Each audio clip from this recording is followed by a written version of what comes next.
In today's video, I'm going to teach you how to share PowerPoint slides in Microsoft Teams.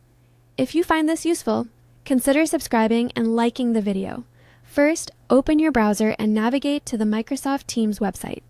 Sign in with your account as you normally would. If you usually use the desktop app, you can follow the same steps there. The interface is very similar. Make sure you sign in before starting the meeting so your calendar, chat, and files are available. When you're ready to present, start a new meeting by clicking the video camera icon near the top right of the Teams interface. Then choose Start Meeting. This launches a session where you can invite others or present to an existing group. If you want to present immediately to people already in a channel, you can start the meeting from that channel instead. If you're leading a live presentation, confirm that Teams has permission to access your microphone and camera.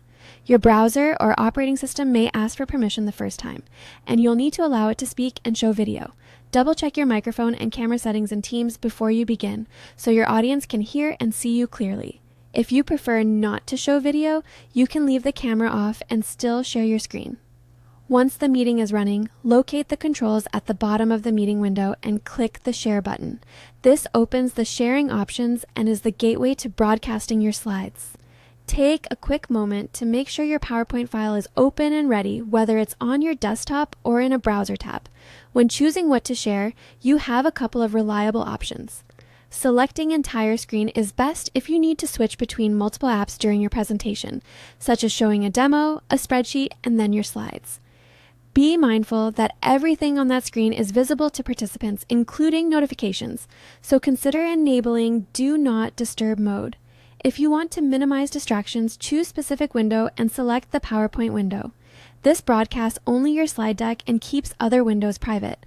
It's a cleaner experience for your audience and helps maintain focus on the content.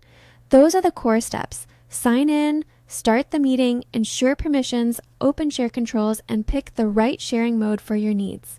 With practice, sharing slides in Teams becomes a smooth part of any presentation. Thanks for watching, and remember,